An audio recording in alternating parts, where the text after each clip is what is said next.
మొంతా తుఫాన్ తీరాన్ని తాకింది. కోనసీమ బెల్ట్ లో ల్యాండ్ ఫాల్ ప్రక్రియ ప్రారంభమైంది. తుఫాన్ తీరాన్ని దాటడానికి 6 నుంచి 8 గంటల సమయం పట్టే ఛాన్స్ ఉంది. దీని ప్రభావంతో కాకినాడ, ఉప్పాడ సహా ఉత్తరాంధ్ర నుంచి నెల్లూరు వరకు కూడా వర్షాలు విస్తరించాయి. భారీ వర్షాలకు భారీ చెట్లు కూడా నేలకూలుతున్నాయి. విద్యుత్ స్తంభాలు తెగిపడుతున్నాయి. మొత్తం అంతా కూడా అల్లకల్లోలంగా మారింది. సిచ్యువేషన్ అంతా ఏపీ వ్యాప్తంగా అనేక ప్రాంతాల్లో ఏవైతే తుఫాన్ ప్రభావిత ప్రాంతాలు ఉన్నాయో ఆ ప్రాంతాల్లో ఇప్పటికే అందరు అధికారులు కూడా అలర్ట్ అయ్యారు. ఎప్పటికప్పుడు సూచనలు చేస్తూ ఉన్నారు. ప్రజలు అత్యవసరం అయితే తప్ప బయటకు రావద్దంటూ కూడా ఇప్పటి వరకు సూచనలు చేస్తూ వచ్చారు. అలానే toll free numbers, WhatsApp numbers, dial numbers ని కూడా ఇవ్వడం జరిగింది. సో ఎక్కడైనా ఎవరైనా ఇరుక్కున్న సిచ్యువేషన్స్ ఉన్నా సరే వెంటనే డయల్ చేసినా సరే అందుబాటులో ఉండేలాగా ఇప్పటికే అన్ని ఏర్పాట్లు చేశారు. రాత్రి గడిస్తే చాలన్నట్లు మొత్తం అధికార యంత్రాంగం ఉంది. ప్రతి క్షణం నిరంతరం పర్యవేక్షిస్తూనే ఉన్నారు. అమరావతిలో సీఎం చంద్రబాబు, అలానే జిల్లాలో మంత్రులు, అధికారులు ఎప్పటికప్పుడు కూడా పరిస్థితిని పరిశీలిస్తూ ఉన్నారు. మొంతా తుఫాన్ తీరాన్ని తాకింది. మనం చూస్తున్నాము సిచ్యువేషన్ చాలా క్రిటికల్ గా మారుతుంది. ఏపీని కకావికలం చేస్తోంది మొంతా తుఫాన్. అప్రకటిత కర్ఫ్యూని తలపిస్తోంది తుఫాన్ ప్రభావిత ప్రాంతం. ఒకటని కాదు, అనేక ప్రభావిత ప్రాంతాలు, తుఫాన్ ప్రభావిత ప్రాంతాలు చీకటిమయమైపోయాయి. ఎందుకంటే విద్యుత్ సరఫరాను నిలిపివేశారు. పూర్తిగా సిచ్యువేషన్ క్రిటికల్ గా మారింది. వర్షాలు బీభత్సంగా పడుతూ ఉన్నాయి. ఉత్తరాంధ్ర నుంచి నెల్లూరు వరకు కూడా వర్షాలు కురుస్తున్నాయి.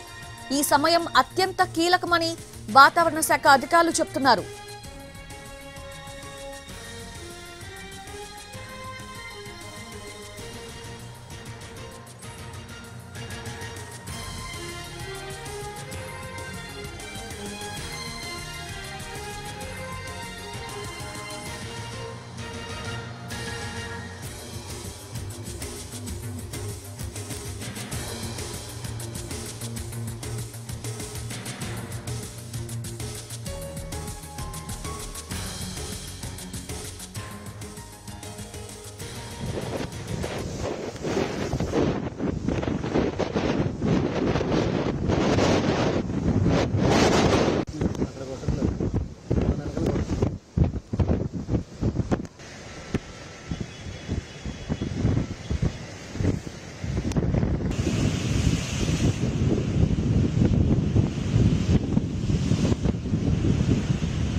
అతి మొంతా తుఫాన్ చేరువలోకి వస్తుంది, అతి సమీపంలోకి వస్తుంది, ముంచుకొస్తుంది అన్నట్టు మాట్లాడుకున్నాము. ఇప్పుడు ఆల్మోస్ట్ ముంచుకొచ్చేసింది.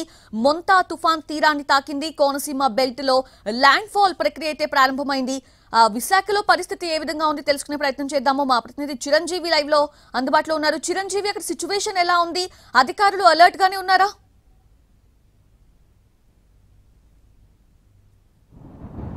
ప్రస్తుతానికి అయితే మొంతా తీవ్ర తుఫాను ప్రభావం అనేది ఇంకా విశాఖ మీద మొదలైందని చెప్పుకోవాలి. ఎందుకంటే ఉదయం నుంచి కూడా ఎదురుగాలుల ప్రభావం ఎలా ఉందో సాయంత్రం దగ్గర నుంచి కూడా గంటకు 80 కిలోమీటర్ల వేగంతో తీరం వెంబడి గాలులు కూడా వీస్తున్నటువంటి పరిస్థితి కనిపిస్తుంది. ఈ నేపథ్యంలోనే ఇటు ఉమ్మడి విశాఖ జిల్లాలో అయితే మాత్రం భారీ వర్షాలు కురుస్తున్నాయి. అటు అల్లూరి ఏజెన్సీతో పాటు ఇటు విశాఖ రూరల్ ఏరియాలు, అదేవిధంగా అనకాపల్లి జిల్లాలో కూడా అతి భారీ వర్షాలు కూడా కురుస్తున్నాయి. మరోవైపు ఈదురుగాల ప్రభావంతో భారీ చెట్లన్నీ కూడా నేల కొరిగినటువంటి పరిస్థితి కనిపిస్తుంది. అంతేకాకుండా హైవే మీద కుప్పకూలినటువంటి చెట్లు అన్నీ కూడా దాని ప్రభావంతో సుమారు కిలోమీటర్ల మేర ట్రాఫిక్ కూడా అంతరాయం ఏర్పడింది. మరోవైపు ఎక్కడ ఎలాంటి చెట్లు కూలినా, ఎటువంటి కరెంటు స్తంభాలు నేల కొరిగినా సరే యుద్ధ ప్రాతిపదికన వాటిని క్లియర్ చేసేందుకు అధికార యంత్రాంగం అన్ని ఏర్పాట్లు చేసిందని చెప్పుకోవాలి. ఇక విశాఖలో అయితే మాత్రం ఇంకా మరికొన్ని గంటల్లో ఈ తుఫాను ప్రభావం అనేది తీరానికి తాకిన మరుక్షణమే చాలా వరకు విపరీతమైనటువంటి గంటకు 100 నుండి 110 కిలోమీటర్ల వేగంతో గాలులు కూడా వీచే అవకాశం ఉందని వాతావరణ శాఖ అధికారులు చెప్తున్నారు.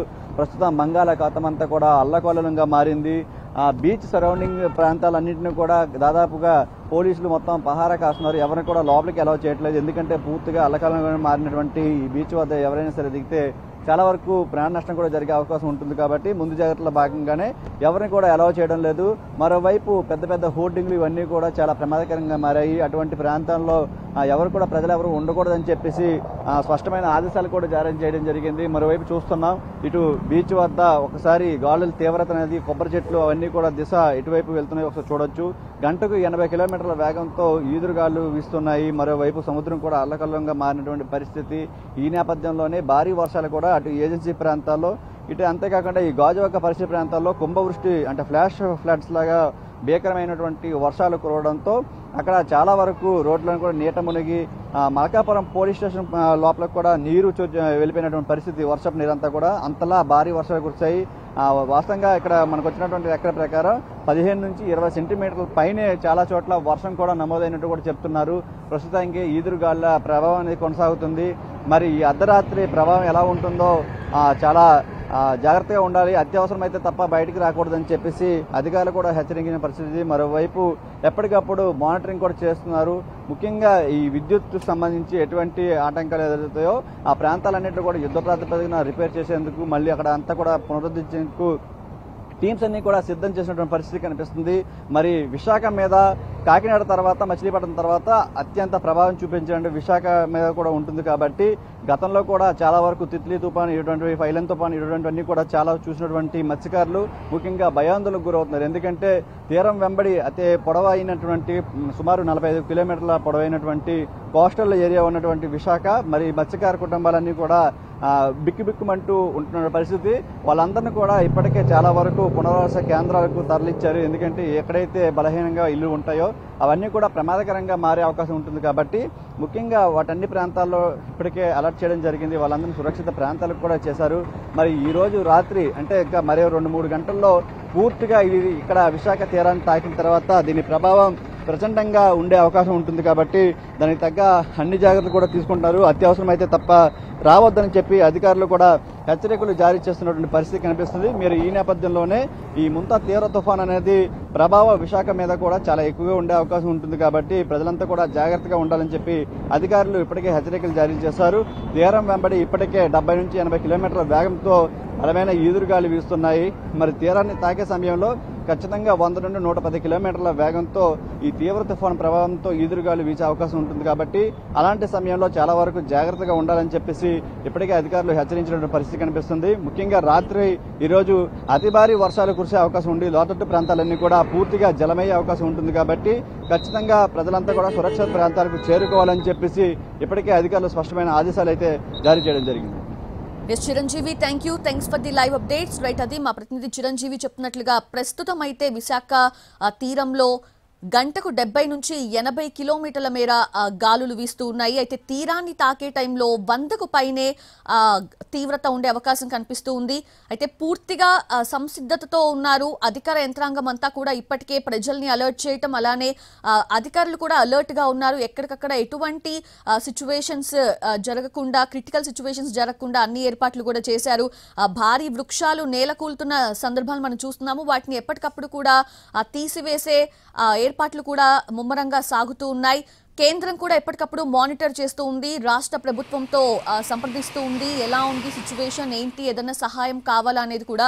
సో మొత్తంగా చూస్తే అధికార యంత్రాంగం అయితే పూర్తి అలర్ట్ గా ఉందని చెప్పుకోవాలి. సో ప్రజలు కూడా అలర్ట్ గా ఉండాలి. ప్రజలు ఏవైతే అధికారుల హెచ్చరికలు జారీ అవుతున్నాయో వాటిని ఫాలో చేసి బయటకు రాకుండా వాళ్ళు సేఫ్ గా తమ ఇళ్లలో ఉండాలి.